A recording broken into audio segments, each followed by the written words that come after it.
ഈ പൗരത്വ നിയമം എന്ന് പറയുന്നത് 2019 ഡിസംബറിലാണ് പാർലമെൻറ്റ് പാസ്സാക്കിയത്. അതിനുശേഷം 4 കൊല്ലം കഴിഞ്ഞു. 4 വർഷമായിട്ട് ഇതിനകത്ത് ചട്ടങ്ങളൊന്നും ഉണ്ടായില്ല. അതുകൊണ്ട് തന്നെ ഇത് പ്രാബല്യത്തിൽ വന്നിട്ടുണ്ടായിരുന്നില്ല. നേരത്തെ സുപ്രീം കോടതിയിൽ കേസ് വന്നപ്പോൾ ഈ നിയമം സ്റ്റേ ചെയ്യണമെന്ന് ആവശ്യപ്പെട്ടപ്പോൾ കേന്ദ്ര സർക്കാർ തന്നെ സുപ്രീം കോടതിയിൽ പറഞ്ഞത് ചട്ടങ്ങൾ വരാതിരിക്കുന്നത് കാരണം കൊണ്ട് തന്നെ നിയമം പ്രാബല്യത്തിൽ ഉണ്ടാകില്ല എന്നുള്ളതാണ്. ഇതിപ്പോൾ 4 കൊല്ലം കഴിഞ്ഞിട്ടാണ് ഇപ്പോൾ ഈ ചട്ടങ്ങൾ വന്നിരിക്കുന്നത്. ചട്ടങ്ങൾ വന്നു കഴിഞ്ഞാൽ നിയമം പ്രാബല്യത്തിലായി. നിയമം പ്രാബല്യത്തിലായാൽ പൗരത്വം ഒരു വിഭാഗം ജനങ്ങൾക്ക് പൗരത്വം കൊടുക്കാവുന്ന ഒരു സ്ഥിതിവിശേഷം ഉണ്ടാകും. അപ്പോൾ കേസ് ഇപ്പോഴും പെൻഡിങ് ആണ്.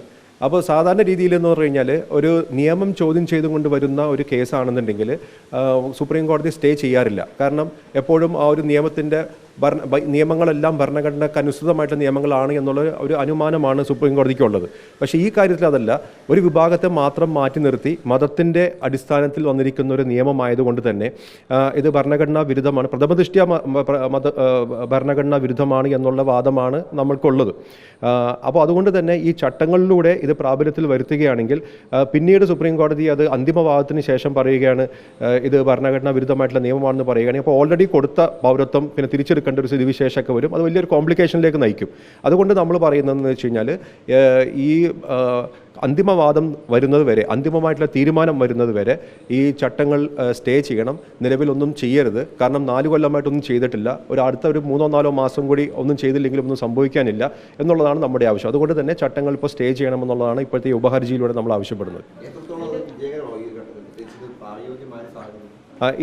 രണ്ടാമത്തെ ഒരു ആവശ്യം കൂടി നമ്മളതിനകത്ത് പറയുന്നതെന്ന് പറഞ്ഞു കഴിഞ്ഞാൽ നമുക്കിപ്പോൾ ഈ അഭയാർത്ഥികൾക്ക് പൗരത്വം കൊടുക്കുന്നതിൽ ലീഗോ അല്ലെങ്കിൽ വേറെ ആരും അതിനകത്ത് എതിർപ്പൊന്നുമില്ല. പക്ഷേ ഒരു വിഭാഗത്തെ മാത്രം മാറ്റി നിർത്തിക്കൊണ്ടുള്ള ഒരു പൗരത്വം കൊടുക്കുന്നതിലാണ് എതിർപ്പ്.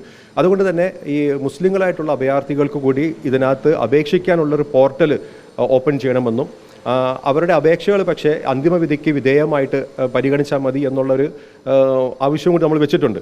അപ്പോൾ അതുകൊണ്ട് തന്നെ പ്രായോഗികമായിട്ടുള്ളൊരു കാര്യമെന്ന് പറയുന്നത് ഏതെല്ലാം അഭയാർത്ഥികൾ ഇന്ത്യയിലുണ്ടോ ആ അഭയാർത്ഥികൾക്കെല്ലാം ഈ പൗരത്വത്തിന് വേണ്ടിയുള്ള അപേക്ഷിക്കാനുള്ള ഒരവസരം ഉണ്ടാക്കണമെന്നുള്ളതും മുസ്ലിങ്ങളായിട്ടുള്ള അപേക്ഷകരുടെ അപേക്ഷകൾ അന്തിമവിധിക്ക് വിധേയമായിട്ട് പൗരത്വം നൽകിയാൽ മതി എന്നുള്ളൊരു ആവശ്യവുമുണ്ട്. അപ്പോൾ പിന്നെ വേറെ ആർക്കും അതിനകത്ത് യാതൊരു ബുദ്ധിമുട്ടും വരുന്നുമില്ല.